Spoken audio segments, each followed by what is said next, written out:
Shalom, brothers and sisters in Christ. Let's all up in prayer. Gracious, most merciful Father,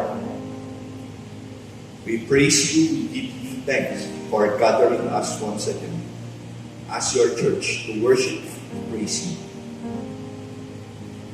Help us to bring a teachable heart that we may follow your ways. Lord, your servant is an unworthy sinner. He is a worthless word, and yet it is only by your pure mercy and grace that you have forgiven him of all his sins. And now you have entrusted him with your word. May you find him faithful in delivering your will to your people. Prepare the hearts of your people that they may receive your word with gladness. All this praise is also in you.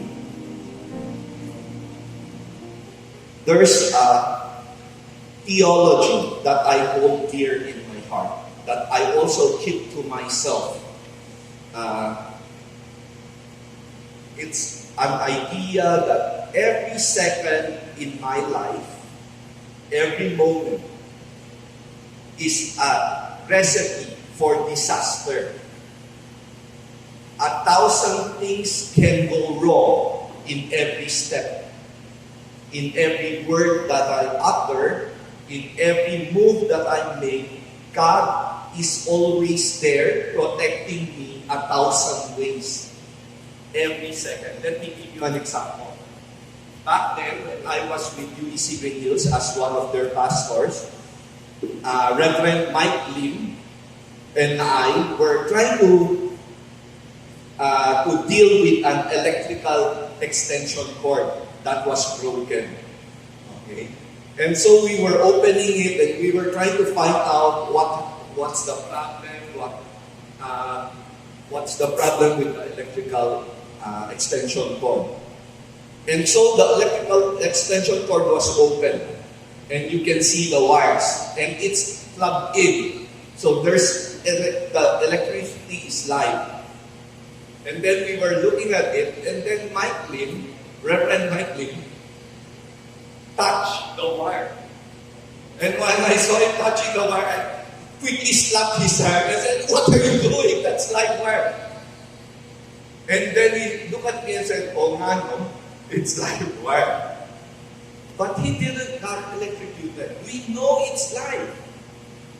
And yet, somehow, he didn't get electrocuted. And I also touched him when he was holding that time. I should have also been electrocuted.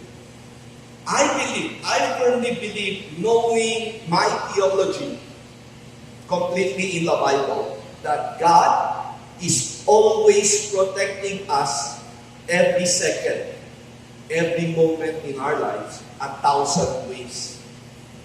Being a pastor for more than 20 years, I've been going around being with people, and I go to visitations in the hospital. I've seen many young people, okay, adults, young people, children, going away, passing away. Some are with cancer maybe, and some they have strokes. Younger than I, not even half of my age, and yet they die with cancer.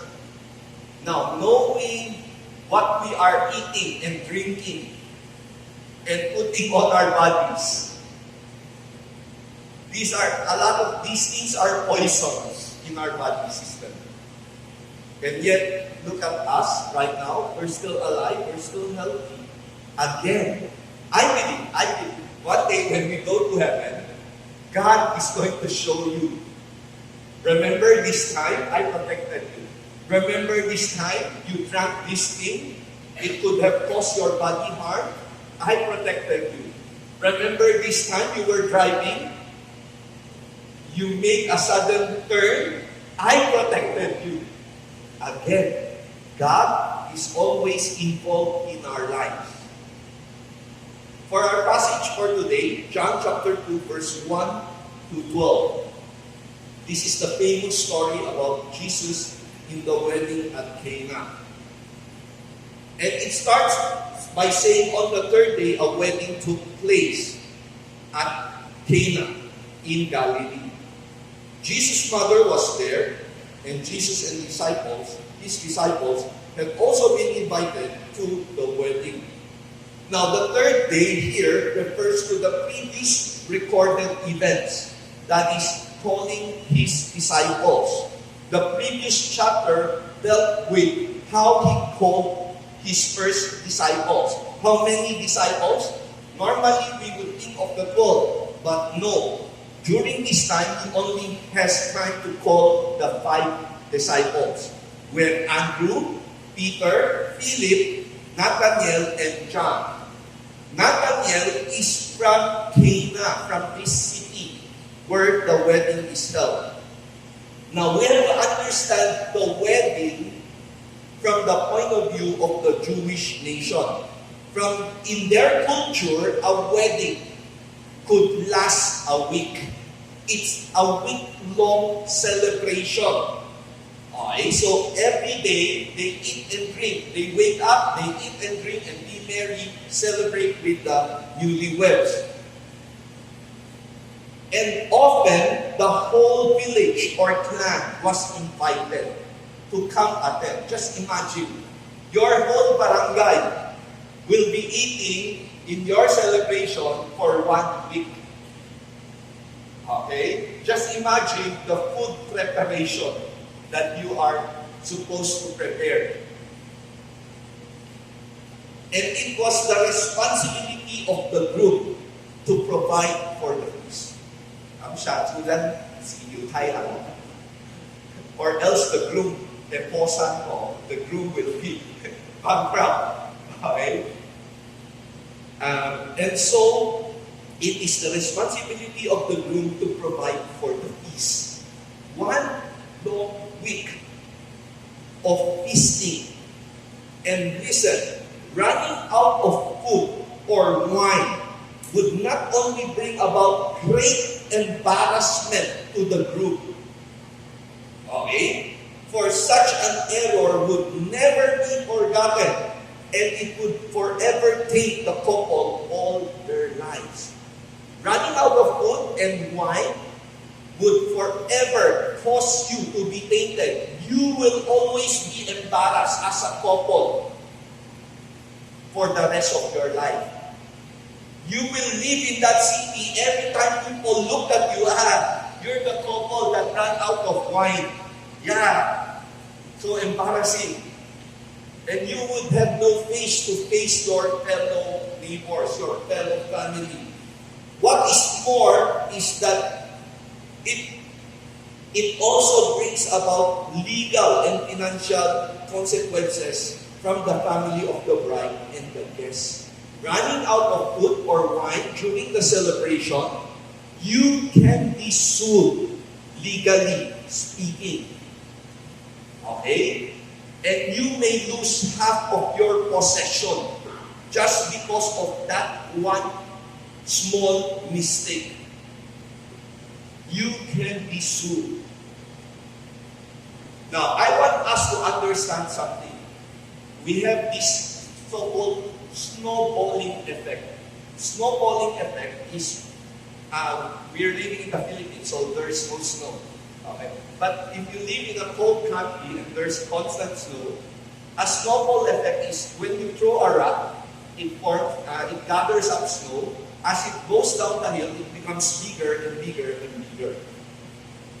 That same idea carries on with our sins, with our mistakes. One small sin or mistake, and maybe it's just an honest mistake, maybe it's not even a sin, but one small sin or mistake may develop into devastating, damaging effect in our lives and those around us.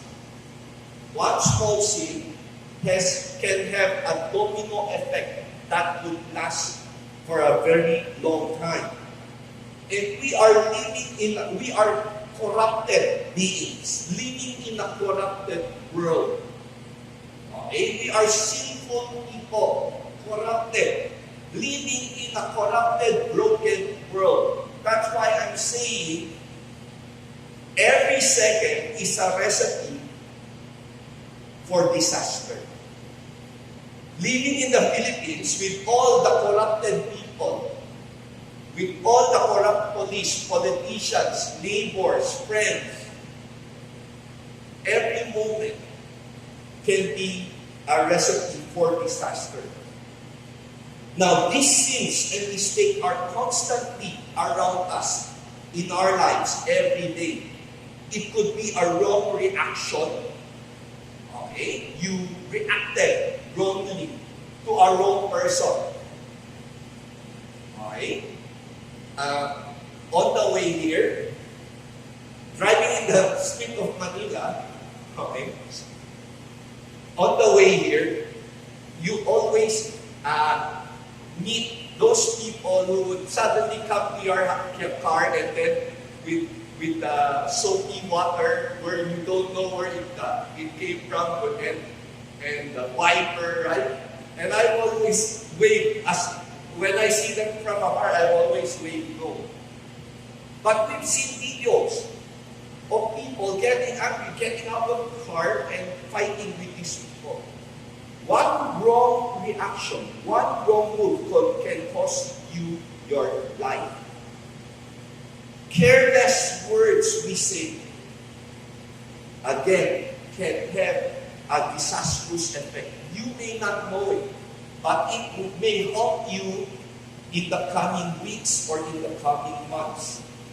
One miscalculated turn while you're driving can be a disaster. Let me give you an example. In our church in UEC Malabon, where I serve as a pastor there, we have this inter-church basketball friendly tournament. Okay? It's supposed to be held every year. And so different churches have their different teams, and we have a friendly match with each other. Again, these are Christians playing basketball, Christian members. At one day, one of our members, Noel, got hit by the opposing team. It struck his eye. Now we have a doctor there, Dr. Jean Dodu, and tried the best as she could. She couldn't save the eye.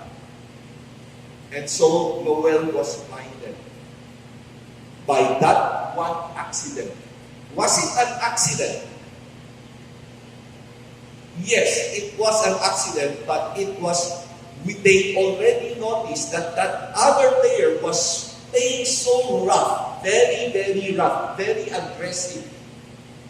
It's already we're just talking about the timing that he would cause harm to others. Imagine you are that person who struck the eye of Noel, knowing that you have forever blinded this person. He and his family went to see the family of Noel, kneeling before them, asking for forgiveness. Don't know what to do, how to repay. You cannot. So, my friends, next time you play basketball, you pray to God to protect you and to protect those who are you playing with, because you don't know where your hands might hit someone. Again, every second is a recipe for disaster. It's only by the mercy and grace of God that we are protected. Most of the time, we are not even aware of it. We may be already causing great harm to the people around us. It may be spilling water on the floor that you just left it there. You don't know.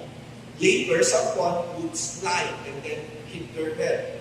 Or maybe playing with fire. We see children playing with fire. and causing big fires.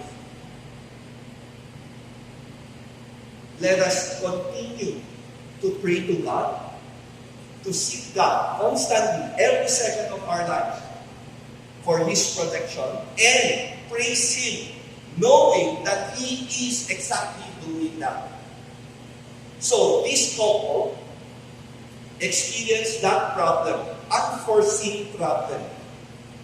The greatest unforeseen blessing comes when the couple decided to include Jesus in their guest list.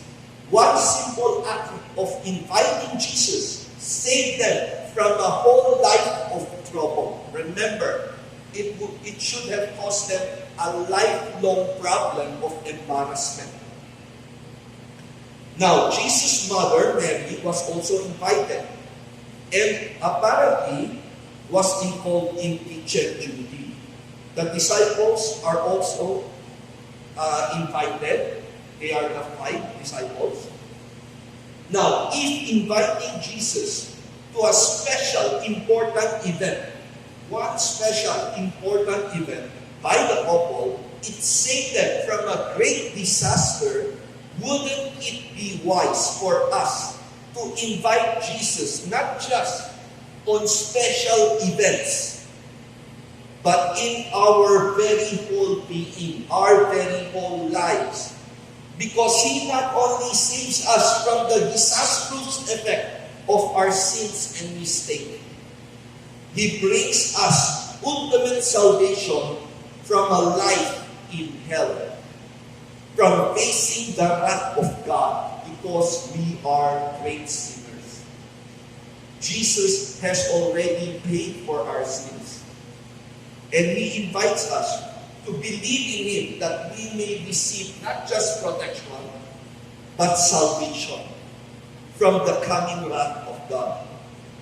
Romans chapter 8, verse 28, and we know that in all things God works for the good of those who love Him, who have been called according to His purpose.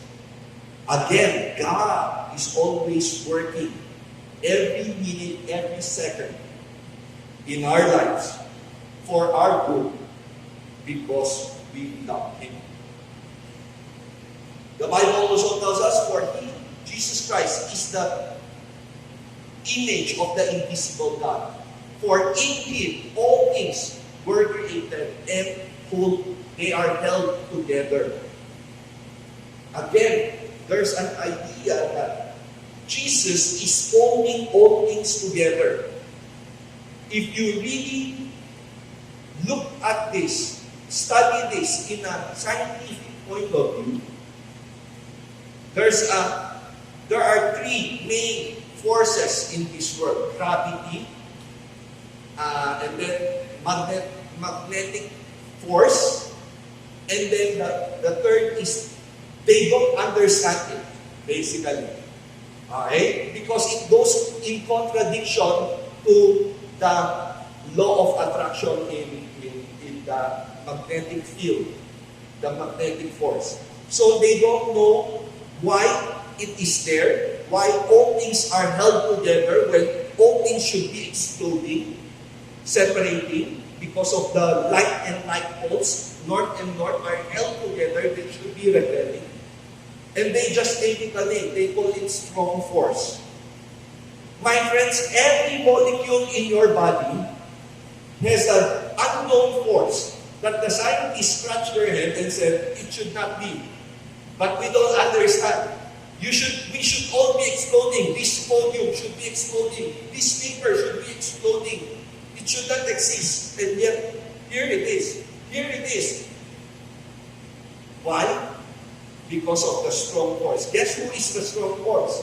According to the Bible, Jesus holds all things together. Not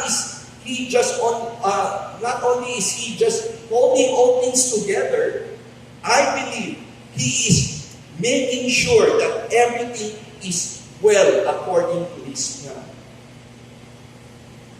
Okay, such that if you are supposed to be alive today, you are still alive. Satan is just itching to destroy us. Remember, he keeps on asking God for permission to destroy his people. He asked permission to destroy Peter. He asked permission to destroy Job. It is in his nature to just want to destroy the people of God. And I believe he is always asking, Lord, can I do this? Can I do that? Can I give him cancer? Can I do this to him? Again, it is only God's protection that is hindering him from doing all this harm. And so the couple unknowingly ran out of wine. Again, this could bring a great life-defining embarrassment and could lead to legal consequences. They could be sued.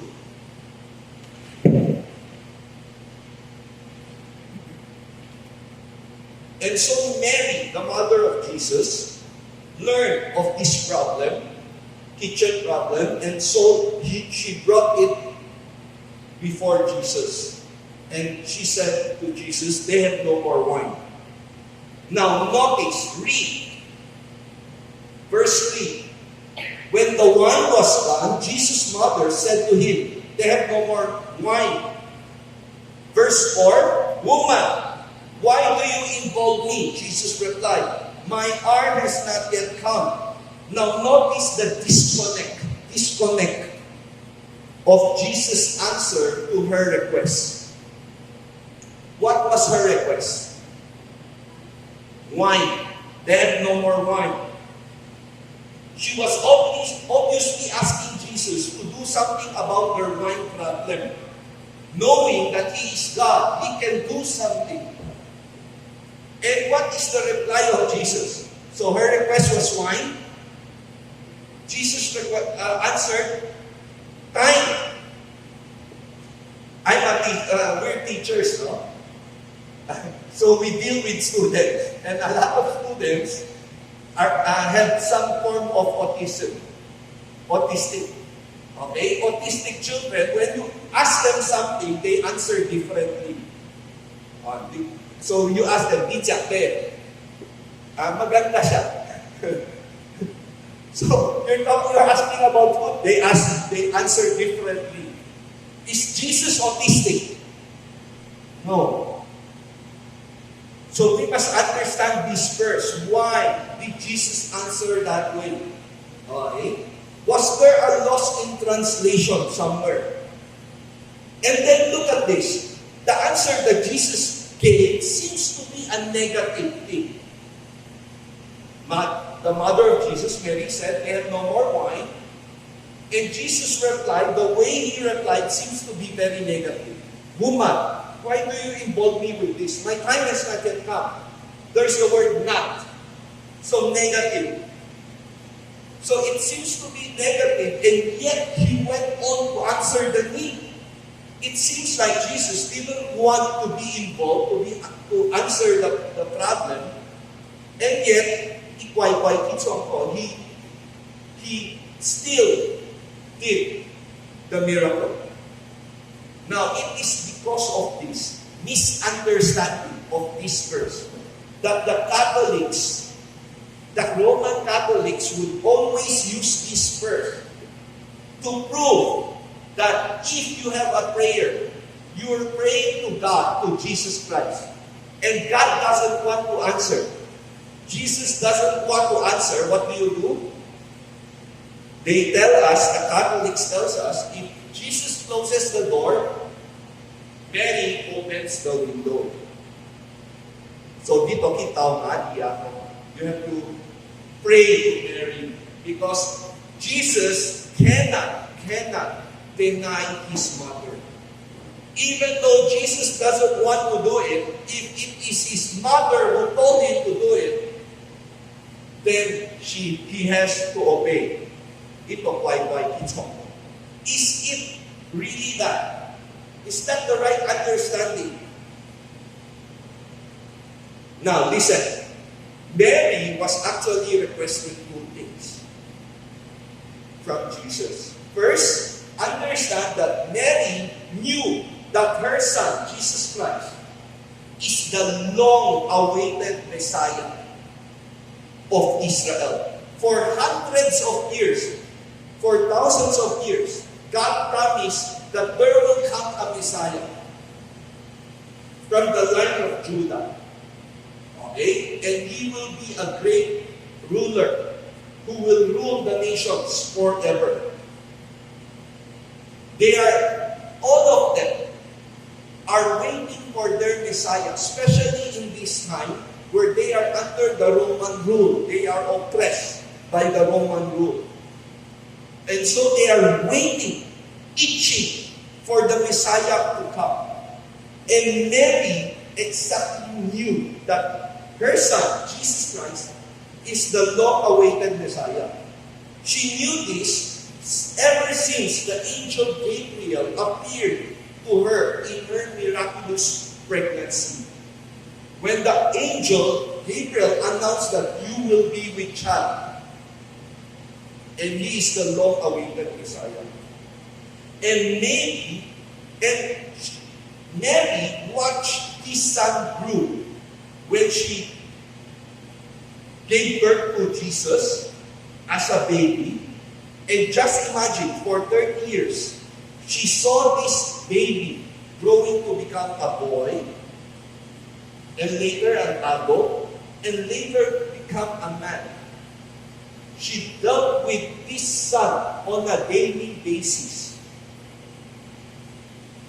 Now, something is weird here because she experienced what it means to be a man, to see a man who has never sinned. This son of hers never sinned once in her life, in his life. For 30 years, he has lived a perfect life. If only our sons and daughters are that way. But just imagine, wow, what a sight to behold. Never sinning even once.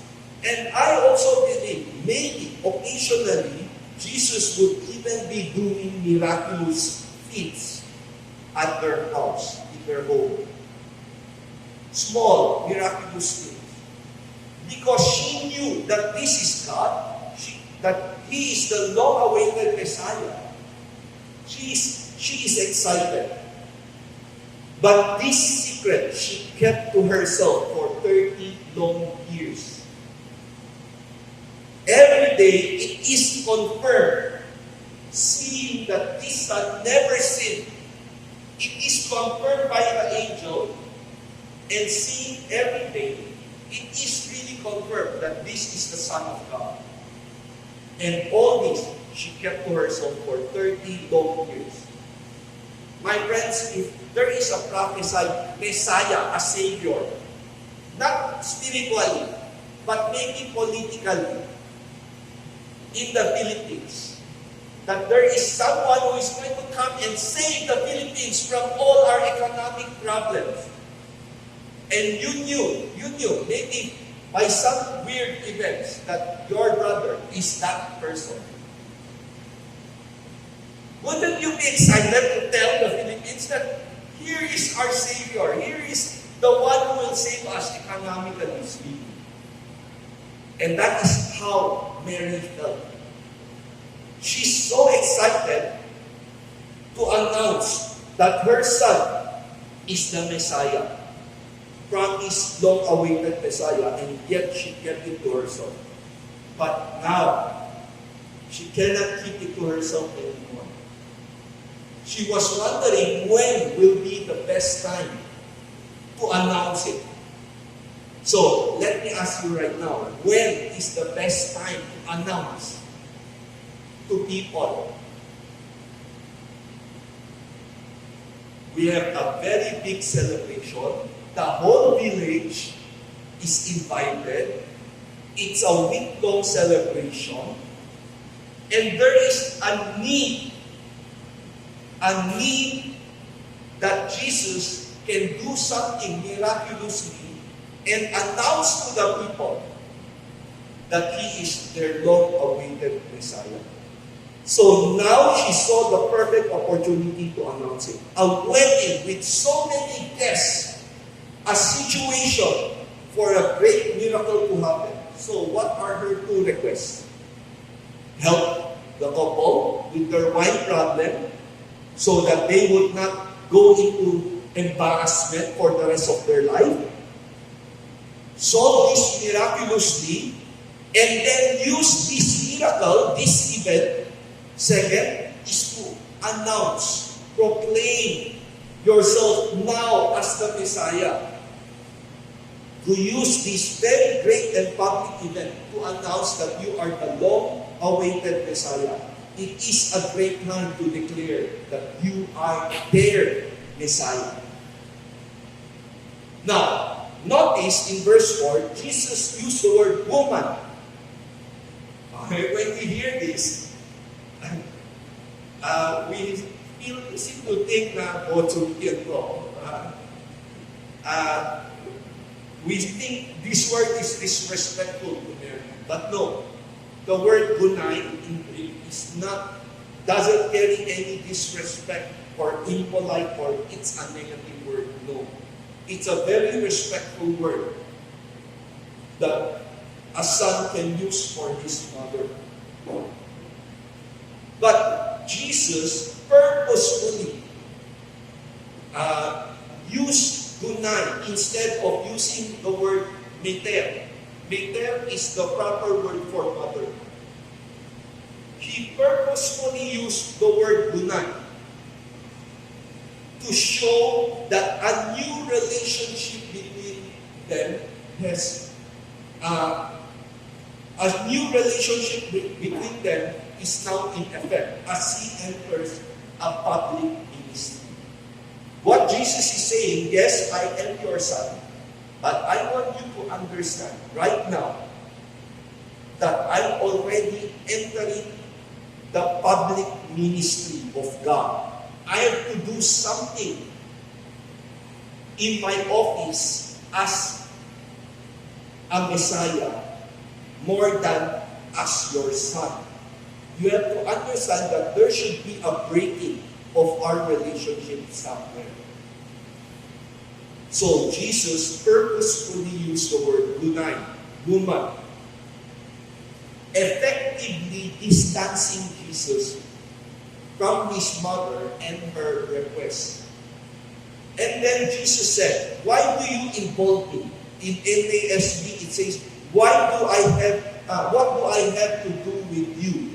The proper translation is, what do we have in common? What concerns do we have in common? Meaning, do we have the same concern? What he is telling Mary is, your agenda is not the same as my agenda right now. Your frequency is not the same as the frequency of God right now. Your plan, your will, though how good it may not be in line with God's will.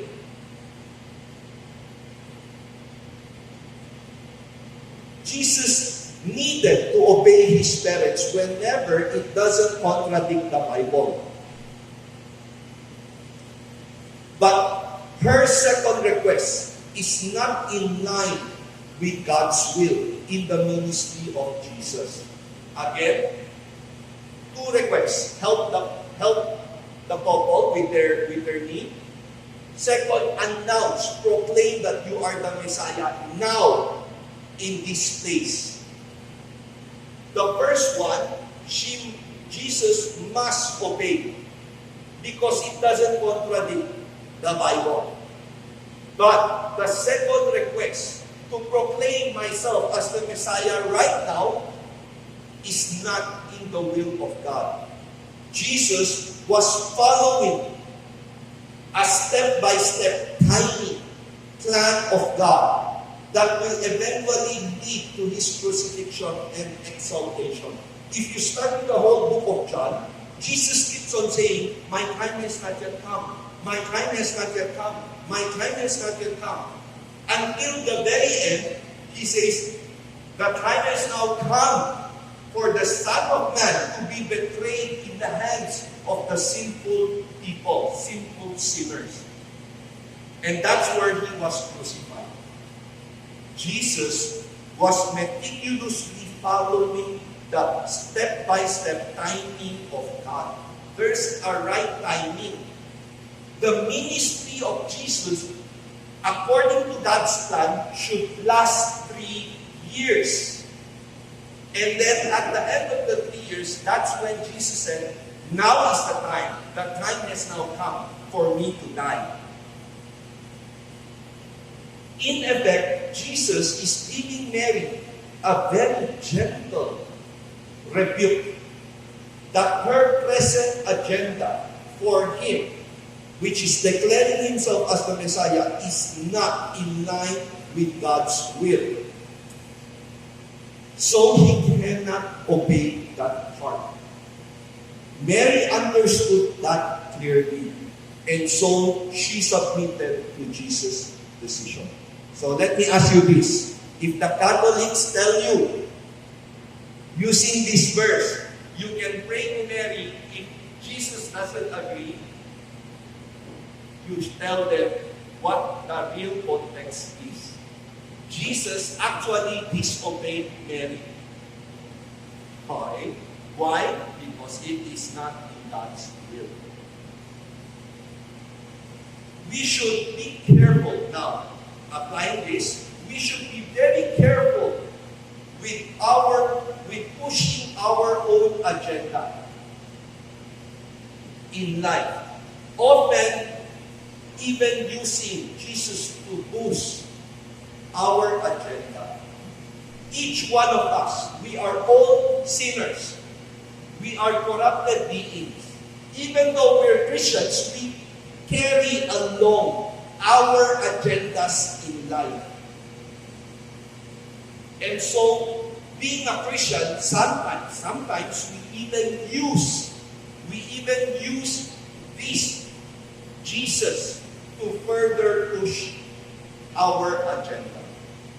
Now, let me give you an example. In YGC, Hok Im Sha ko. That's where I came to know Jesus Christ. Hok Im Sha.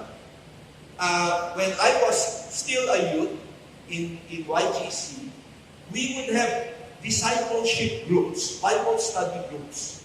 And so we would invite disciples, fellow brethren, to be discipled. So I would be discipling some young people. Okay? And of course, YGC is in the center of all these Chinese schools. Dalam, Lohok Christian, Singapore, St. Stephen's, Sakya, Yongjiang, right? And so there will be many students for us to choose from and invite them to Bible studies. Isn't it good that we invite them for Bible study? Yes. There's this friend of ours, same age. Suddenly, he would say, I'd like to do a Bible study. I'd like to lead a Bible study. Good or not good? Good. He is now looking at a group of beautiful women, high school students. Beautiful women, cheerleaders. And she said, and he would say, I'd like to disciple them to do Bible study. He has concern for their spiritual life. And I said, okay, we can have Marisa Chi, okay, the pastor's wife, to handle their Bible study. And he would say, no, I can handle them. What is his purpose? What is his real agenda? Evangelical. Discipleship, not Bible study, not discipleship. Discipleship and evangelical. You see, he is even using God to propel his selfish agenda. Now, this person is very well known in our midst that he courted all the women in YGC. We have a running joke. You put a palda on a post, he would court that post. And so when we talk about this person in different churches, some women will laugh and say, I was also courted. Again, we have to be very careful with our agendas. Mary had her agenda.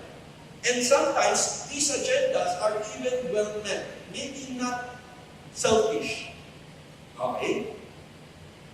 In the previous election, we had this country was so divided, right?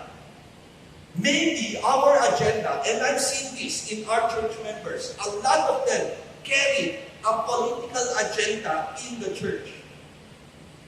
And some of them were so vocal that, no, you should not vote for that person, you should only vote for this person.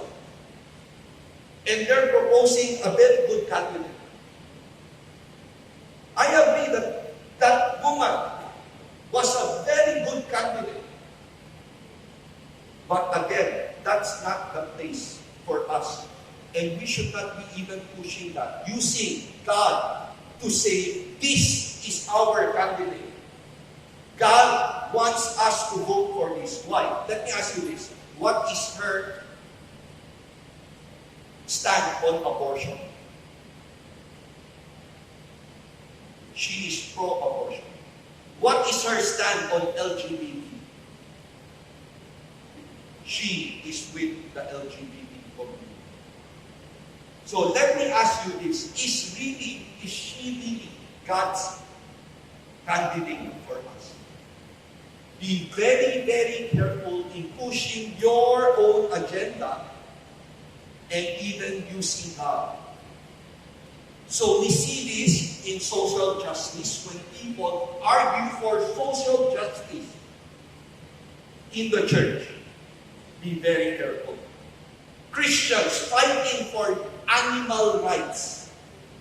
Is it right? Is it okay to take care of our pets? To take care of them? Yes. Is it okay to take care of animals? Yes. To the point that we should not kill one animal. We should all be vegetarians. What does the Bible say? God gave us the animals for food, right? To Noah, and then in the book of Acts, God lowered the white sheep. And God said, do not eat air called something unclean, which God has made clean. Clearly, God has given us animals for food. We should be responsible to take care of them, but we can use them. So animal rights, be very careful in pushing your agenda in the church. Saving the planet. Is it right to save the planet? We should be responsible in how we deal with electricity, with oil. We should be responsible. But God wants us to use the electricity. God wants us to use the oil. God wants us to use the trees. Do not be like Jampi, who proposes a bill in the Senate. That's why we have a law. We cannot cut a tree.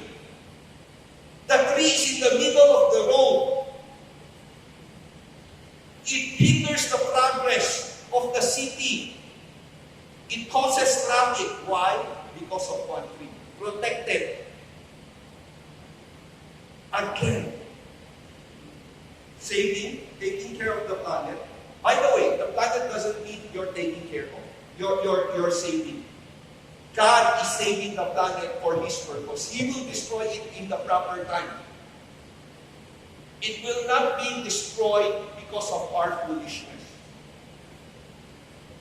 So, do not spend time protecting the planet.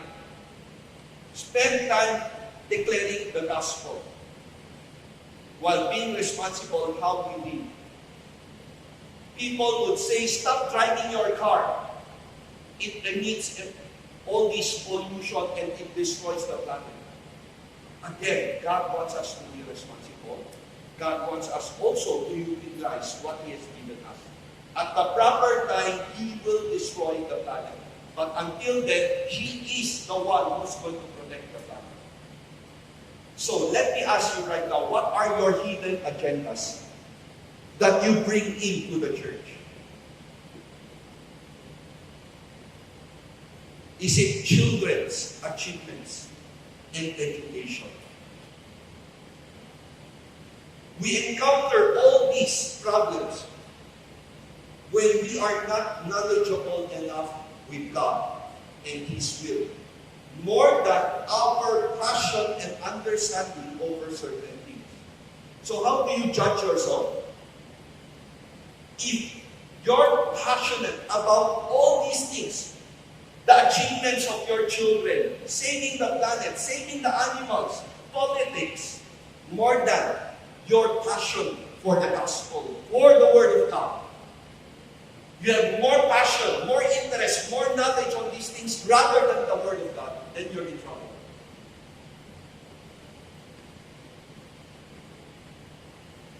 We need to know and be in sync with God's will and agenda. And so Mary said to the servants, do whatever He tells you. Mary finally submits to Jesus' decision. She doesn't know what will happen exactly next. All that matters is Jesus is now in control. Jesus now has the conductor stick. Jesus is the one in control right now. Everyone should just follow. No matter how impossible, unreasonable, illogical. Because what Jesus will tell them next will be illogical, impossible, and unreasonable.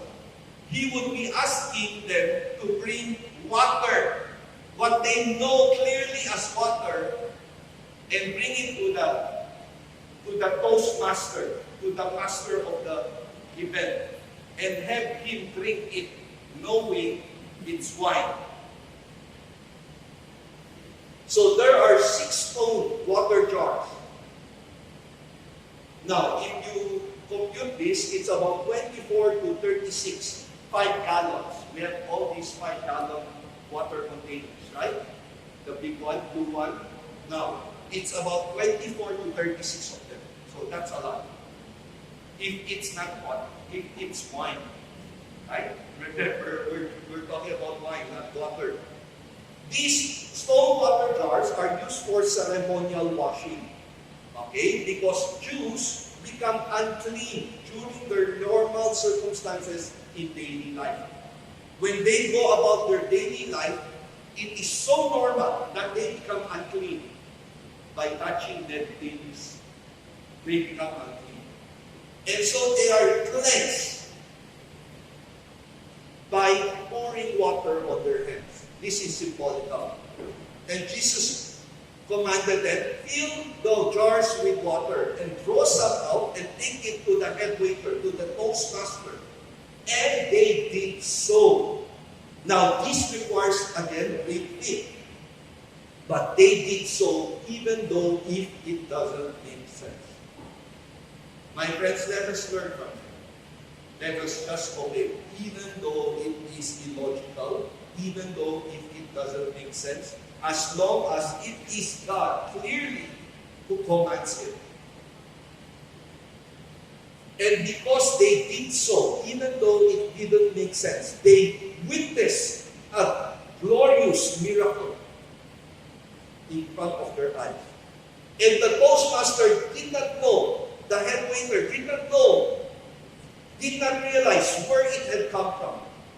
He called the bridegroom aside and said, everyone brings out the choice wine, the best wine first.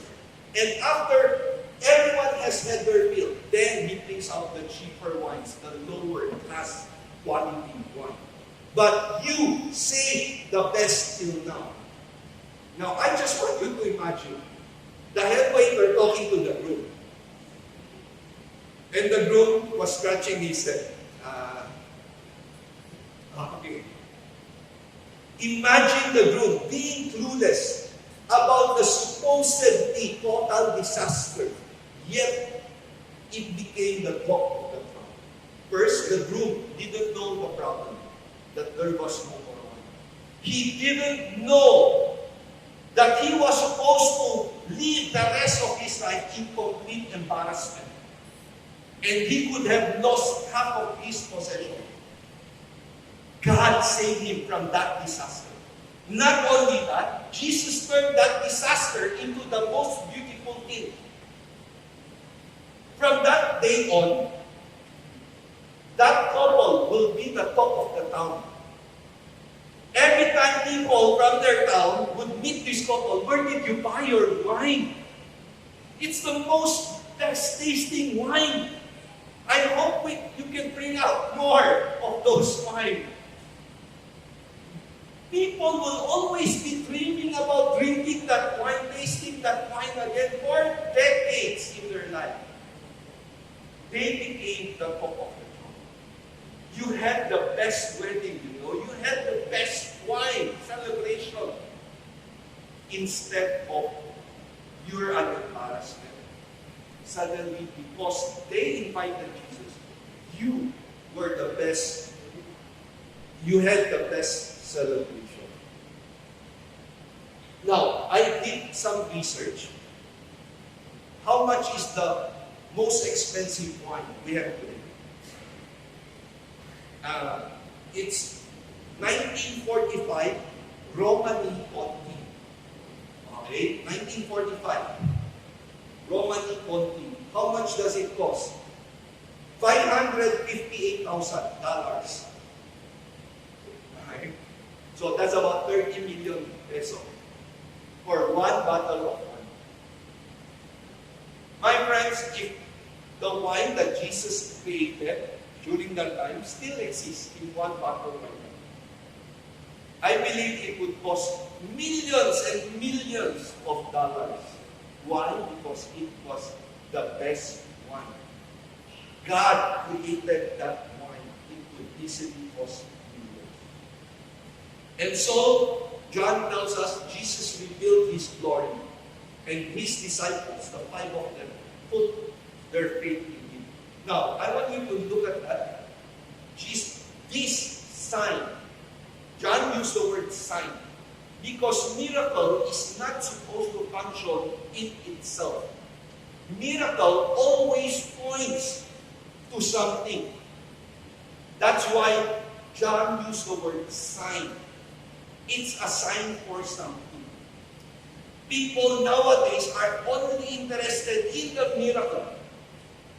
But biblical miracle only happens because it is pointing to something. It is pointing to Jesus Christ. And so Jesus revealed His glory. His disciples, 5 of them, put their faith in Him. This miracle was the first that He created in the land of Canaan, in that part. Only a chosen few witnessed this, including the slaves.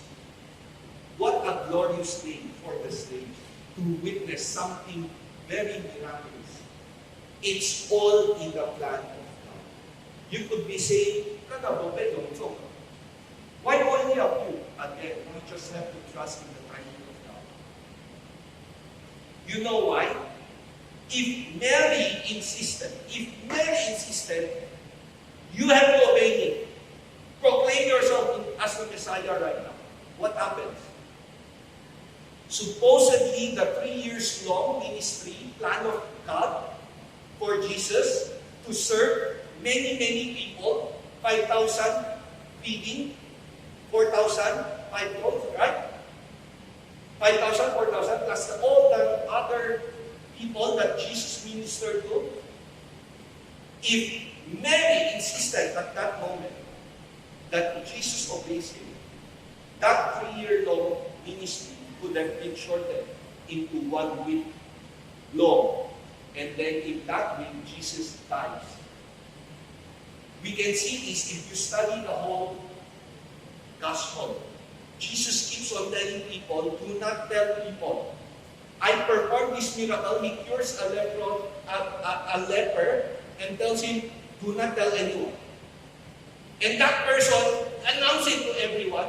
And the Bible tells us, From that moment on, Jesus couldn't enter that city.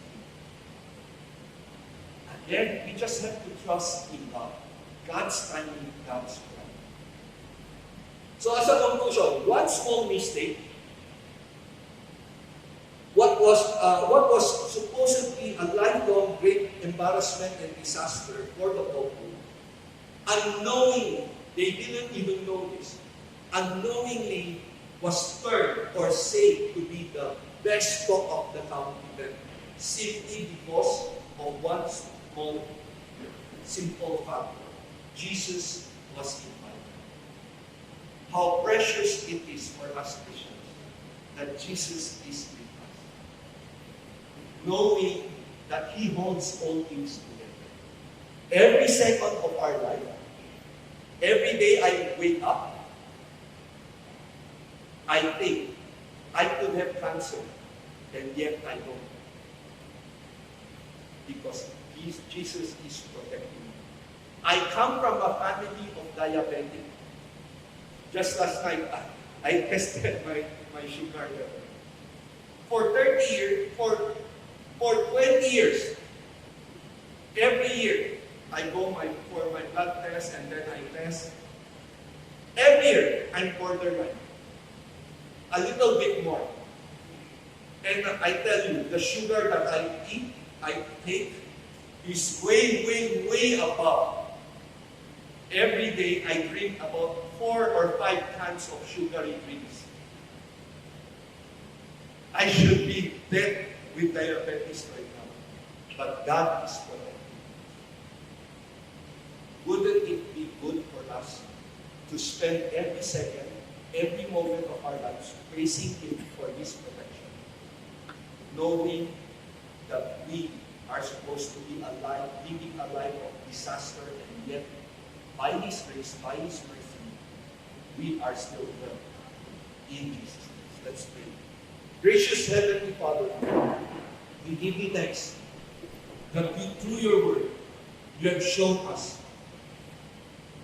through the event of the wedding at Cana, that You have protected this couple, even though they didn't know of the disaster they were supposed to experience for the rest of their lives. And yet, You turned that disaster into something glorious. Lord, we thank You that in our lives today, we have experienced so many wonderful, glorious things, knowing that we could have experienced something great, a disaster. So we thank You every day, every second, every moment of our lives. We praise You and we give You praise. We continue to entrust each one of us into our hands, knowing we have a sovereign God who takes care of us. Holy Spirit, in Jesus' most